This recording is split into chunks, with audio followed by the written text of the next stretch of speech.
Speaking nature. मेरे ही एक भाई ने मुझसे एक प्रश्न किया कि राजसिक और तामसिक भोजन क्या है। सबसे पहले तो ये समझना होगा कि राजसिक और तामसिक क्या होता है।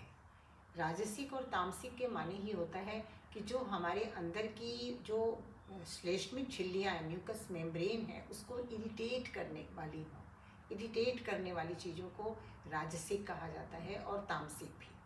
तो उससे पहले आता है सात्विक।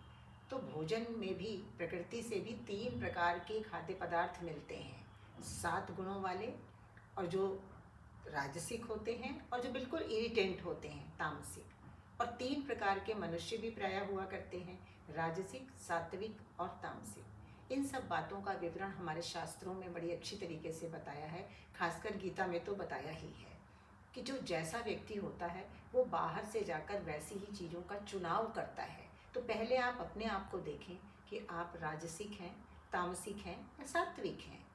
अब आई बात सात्विक खाद्य पदार्थों की। पहले तो सात्विक को समझ लें, जिनके द्वारा हमारी आयु बढ़ती है, बल बढ़ता है, आरोग्यता प्राप्त होती है, हैं? इस तरह के जो खाद्य पदार्थ प्रकृति से मिलते हैं वो सभी प्रकार के मौसम के फल, साग, सब्जियाँ, और यही सब चीज़ों को कहा गया है। इनके अंदर 7 गुण और ये संपूर्ण होते हैं, इनमें सारे गुण भरे हुए हैं। इनको अपनी ज़रूरत के मुताबिक अगर हम इस्तेमाल में लाते हैं और इनका सेवन करते हैं तो शरीर को जो भी ज़रूरतें हैं वो पूरी होती हैं। इनसे भी कोई ताकत नहीं मिलती है ना, because food is not the source of energy. इस बात को अच्छी तरह समझ कर, क्योंकि होता क्या है कि जो सात्विक आहार है, हम जब नेचर की ओर में आते हैं तो इस प्रकार के खाद्य पदार्थों के बारे में काफ़ी कुछ एजुकेट किया जाता है, तो हम समझ जाते हैं, लेकिन गलती करते हैं। जैसे कल ही हमसे एक बहन कह रही थी कि सुबह हम आंवले का जूस लेते हैं। अब आंवले में हम 2 आंवला, 3 आंवला, इस तरीके की बहुत सारे पत्तों का जूस, बहुत सारे पत्तों का, कई पत्तों को मिलाकर, अगर आप पत्तों का जूस लेते हो चाहे आंवला का जूस लेते हो, minimum is maximum. Lakshman Sharma ji ने ये फॉर्मूला दिया। इसके ऊपर गहराई से आप भी विचार करें, मैंने तो किया ही है। तो वो सात्विक बनेगा। मिनिमम इज़ मैक्सिमम, वहाँ पर वो खाद्य पदार्थ सात्विक बनेगा। लेकिन अगर मैक्सिमम हो गया, मिनिमम इज़ मैक्सिमम का फॉर्मूला छोड़ दिया और मैक्सिमम इज़ मैक्सिमम हो गया, तो वही खाद्य पदार्थ, चाहे वो सात्विक गुणों से भरा हुआ हो, आंवला हो, मौसम की साग सब्जियाँ हो, फल हो, अगर हमने उनको ज़्यादा मात्रा में ले लिया, भूख के अनुसार ना लेकर, ये तो फल ही तो है ना, इनमें तो बहुत अच्छे गुण हैं, और अपनी रिक्वायरमेंट को नहीं देखा और उनका सेवन कर लिया, तो वही पदार्थ भी राजसिक बन जाते हैं, जो दुख शोक आमया प्रदा। आमया माने होता है रोग देने वाले हो, दुख शोक आमया रोगी बनाने वाले होते वही पदार्थ। ये भी बात मैं नहीं बोल रही हूँ, गीता में साफ वर्णित है 17वें अध्याय में। ये भी कहा गया है कि अगर आपने फल वगैरह भी बिना भूख के ज़्यादा मात्रा में ले लिया तो वो राजसिक और तामसिक दोनों हो सकते हैं, क्योंकि अंदर तो ज़रूरत नहीं है और आपने उनको डाल दिया। अब जब डाल दिया है तो वो जाकर जो अपना प्रभाव दिखाएंगे तो उससे ही आपको पता लग जाएगा। और दूसरे प्रकार के जो वास्तव में राजसिक पदार्थ हैं, राजसिक माने 2 गुण वाले, जिसमें दुख शोक दोनों चीज़ें हैं। दो गुण माने कभी अच्छा भी लगेगा कभी बुरा भी। तो वो पदार्थ जो हैं उसके बारे में कहा गया जो कड़वे हैं, कटु, अम्ल, लवण, अति उष्ण, बहुत गर्म, तीखे। कटु माने कड़वे हैं, उष्ण माने गर्म, लवण, लवण माने नमक से भरे हुए। नमक माने जो हम खाद्य पदार्थों में मिलाते हैं, इसीलिए कहा जाता है नमक भी थोड़ा कम मिलाएं। तो ये सब पदार्थ इरिटेटिंग है।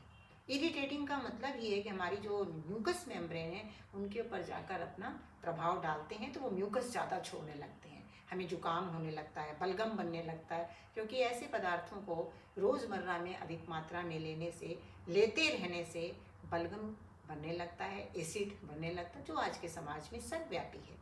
बलगम भी बनता है, एसिड भी बनता है, एसिडिटी होती है ना, यूरिक एसिड। तो ये सब राजसिक जो खाद्य पदार्थ हैं, तो उनको बताने के लिए क्या, अभी कटु अम्ल लवण अति उष्ण तीक्ष्ण रुक्ष विदाहीना, अपने को कष्ट देने वाले ही हैं। अब मैं आपको एक उदाहरण से भी बता सकती हूँ, जैसे कि कोई जो सात्विक पदार्थ है वो कैसे राजसिक और तामसिक बन सकता है। आप उदाहरण के लिए एक नींबू को ले लीजिए। नींबू बहुत बढ़िया है, यदि आप उसको गर्मी के दिनों में शीतलता देता है, उसके अंदर गुड़ शक्कर मिलाकर, खांड वगैरह मिलाकर अपनी ज़रूरत के मुताबिक उसका शरबत बनाकर लेते हैं। वेरी गुड, वेरी नाइस, वो सात्विक है। वही नींबू जो सात्विक था, उसको यदि आप नमक डालकर, अचार बनाकर, देर सुबह का बनाकर शाम को लेना, ये सब चीज़ों के साथ अगर उसको ले लेते हैं तो उसके गुण बदल जाते हैं। तो एक जो सात्विक है, 7 गुणों से भरा हुआ है, वही राजसिक और वही तामसिक भी बन जाता है। सुबह बनाई हुई सब्जी को या कोई जूस वगैरह निकाल कर या कट कर कर वेजिटेबल्स को, सलाद वगैरह को आप 3-4 घंटे के बाद खाते हैं तो वो जो 7 गुण उनके थे ऑक्सीडाइज होकर वो भी राजसिक और तामसिक बन सकते हैं। और अदरवाइज तो जो तामसिक पदार्थ हैं, जितने भी डिब्बा बंद पैकेट वाली, जो आज सारा बाजार ही से भरा हुआ है तामसिक पदार्थों से, जिनको हम वेरी हाइजीनिक कहते हैं, वो तो हमारे लिए डीवाइटलाइज हैं, डीमिनरलाइज हैं, उनको तो लेना ही नहीं है। वो तो अंदर जाकर ज़रूरतों को पूरी करने के बजाय हमारी ताकत को ही खींचने लगते हैं। तो जो अपना उद्धार चाहते हैं, अपनी हेल्थ चाहते हैं, अपने प्रति वफादार होना चाहते हैं, है ना, तो उन जो अहिंसक हैं उनको तो सर्वथा दूर रहना चाहिए इस तरीके के स्टेल फूड से। जितने भी डिब्बा बंद, पैकेट बंद, बॉटल बंद सामान आ रहे हैं वो सारे ही तामसिक हैं। तामसिक माने बासी पदार्थों को भी तामसिक ही कहा गया है। और राजसिक वो है जिनमें आप खट्टा, मीठा, तीखा प्रोसेस करते हैं, माने घर में भी अगर आप कुक करते हैं तो वो भी कुछ हद तक हमारे राजसिक पदार्थ ही हैं।